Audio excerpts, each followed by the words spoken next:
children, one pink backpack, one Spider-Man water bottle, and one question that still haunts an entire community. What did the teachers know? This isn't just a story about missing children. It's a story about warnings ignored, silence kept, and systems that chose to look away. Because when adults stay quiet, children pay the price. If you believe in truth, in justice, and in fighting for the voiceless, join this community. Like this video, comment your thoughts, share their story, and drop your DNA on that subscribe button. Because the louder we get, the harder we are to ignore. We are building more than a channel. We're building a movement, a community that doesn't scroll past red flags, a community that fights for the ones who can't fight for themselves. Lily Sullivan was 6 years old, quiet, gentle, the kind of child who never raised her hand, but always listened. She clutched her worn-out stuffed bunny during story time, the same one she refused to let go of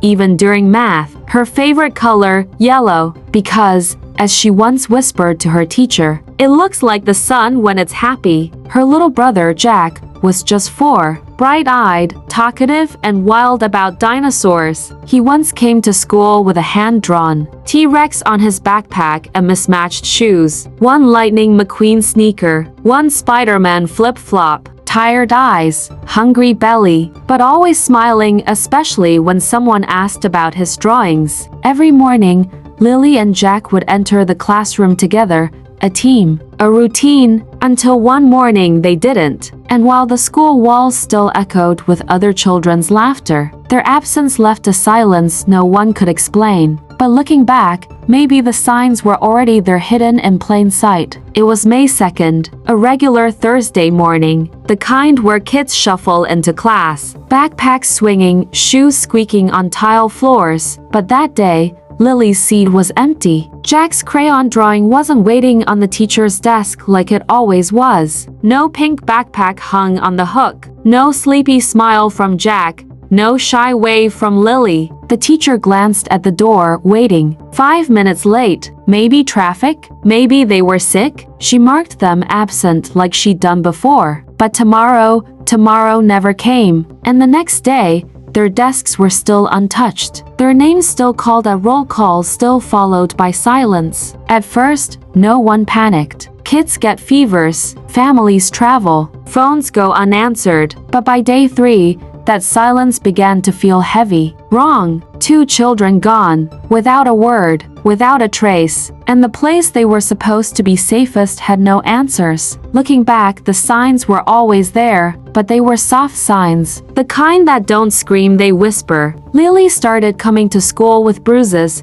small ones at first, a yellow mark on her wrist, a fading blotch on her upper arm. When asked, she'd mumble, "I fell at recess," or "My brother did it." And the teachers? They wanted to believe her, because believing her meant not believing something worse. Jack had a different kind of fear. He would flinch visibly any time someone raised their voice, even if it wasn't directed at him. The bell would ring, and his eyes would dart to the door like something might burst through it. He'd cry sometimes, quietly, begging to stay a little longer. Most mornings, he came in hungry, shoes on the wrong feet, hair matted, eyes shadowed. Lily once asked for an extra snack, said it was for later. Teachers noticed. They documented, wrote it down, forwarded it. Playground injuries. Child seems nervous. Frequent signs of fatigue. The counselor logged concerns. CPS was notified. And yes, someone from Child Protective Services came.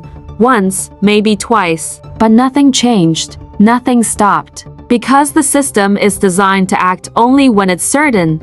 And by the time it's certain, it's often too late. After Lily and Jack disappeared, the silence inside the school became something else entirely.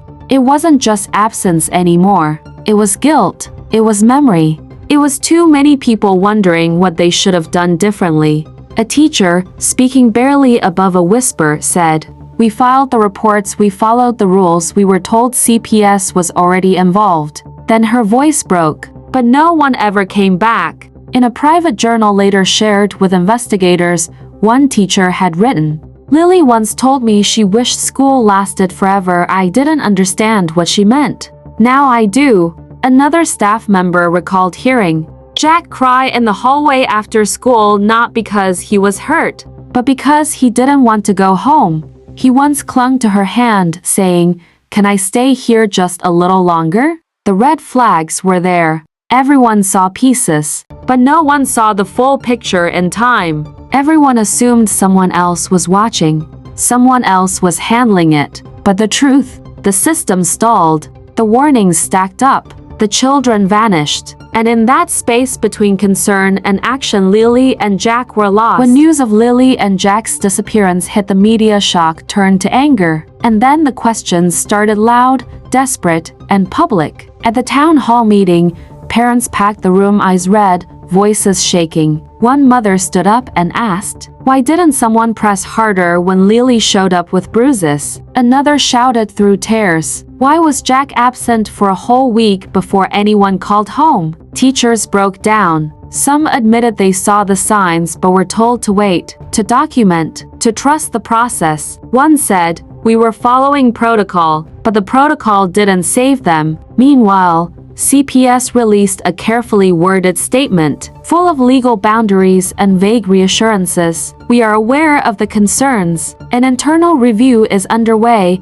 No further comment at this time." But the community didn't want reviews. They wanted accountability. Online, the case exploded. Threads and forums lit up with outrage. Was it the system, the school, the parents, or all of them? Some blamed poverty. Others pointed to addiction. A few even questioned if trafficking was involved. But beneath all of it, one truth remained. Someone knew, someone saw, and someone didn't act fast enough. And now the children were gone. Just when the community thought they'd heard the worst, darker truths began to surface. And the story of two missing children became something far more sinister. Neighbors came forward with disturbing memories. One recalled seeing unfamiliar men pulling into the Sullivan driveway late at night, tinted windows, never staying long. Another said she saw Jack with a swollen eye 2 weeks before the disappearance. When she asked Lily about it, Lily looked away and said,